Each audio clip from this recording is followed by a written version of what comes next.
Previously on Color Culture. So, Splash Bros.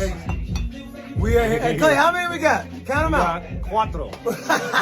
1, 2, 3, 4. And we about to be on a boat.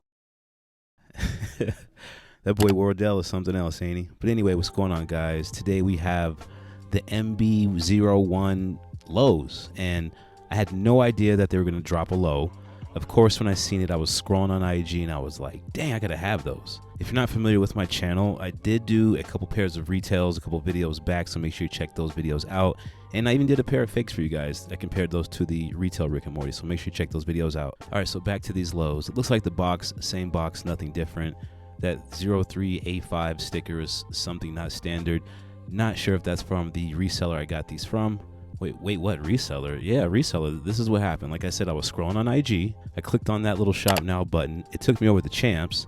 Champs took me right to a boys grade school page. So then I went to PUMA, clicked on the button there, and PUMA, of course, was sold out, and they had me looking like this. So what did I do? Went to the dark side, and a week and a half later, here we are. So these are the MB1 low UFOs, and they're aqua, what does that say? High-rise aqua green. So I think the gray is high rise and the other color is aqua green.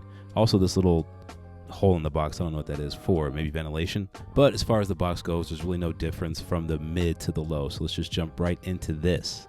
And I ain't gonna lie, I was pretty excited to get these because the lamellos in the mid cut, they performed so well and they're really, really durable. So when they dropped the low, I was like, come on, man, you know I gotta have a pair of these, especially with the Kobe lows and all that. Every time I go to the gym, it's like it gets harder and harder to pick out of a Kobe, lamellos, Currys, but you know what I'm saying, that's why I make these videos for you guys.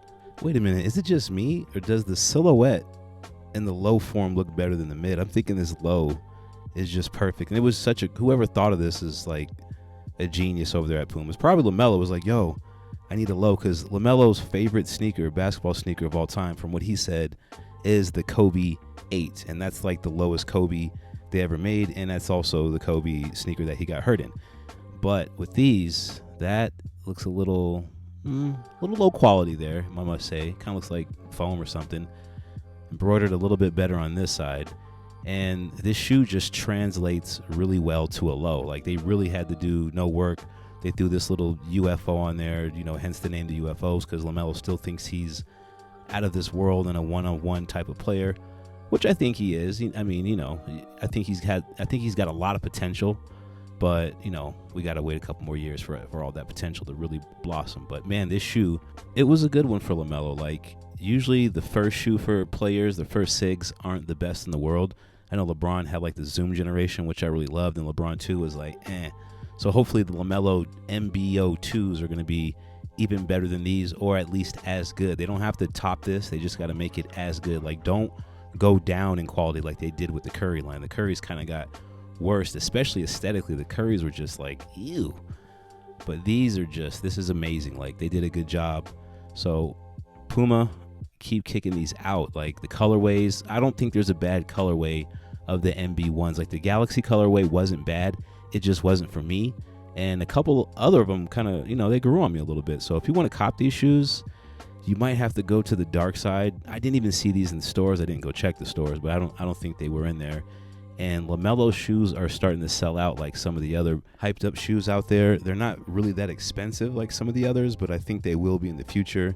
And LaMelo kind of fits into that hype beast category, so it all works out for him. But let's see how these do on court. So here we are on a Saturday morning, and when I first got there was like full court games going on. I'm like, damn, I don't got the court.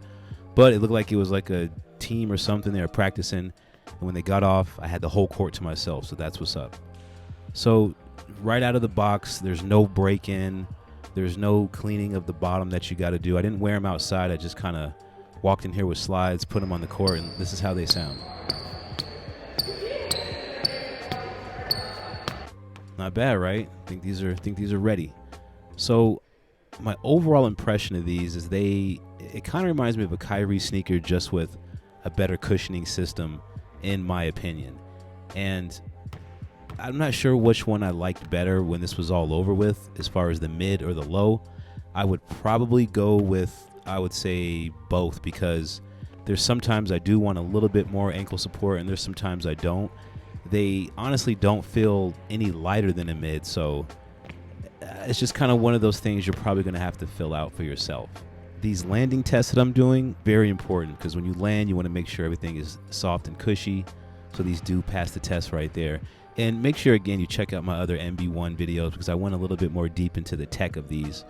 That's the ankle roll test. And I'm trying to do that because there's some shoes that they have a different outrigger on the shoe, and sometimes that could play against you. Like with the Kobe 5, they have a really sharp outrigger, and if you step wrong, you will definitely twist your ankle in those bad boys. If you wear a lot of basketball sneakers, like most of you watching this video do, you know there's some sneakers, like right when you put them on and take your first steps, you can kind of feel where the injury could possibly come from.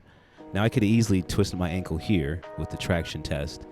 And the funny thing with the MB1s is, like, you'll get a bad slide, well, kind of a bad slide, and then you'll get a good, really grippy, so it's kind of inconsistent. And that also always depends on the type of court. I never know when they clean this court or not.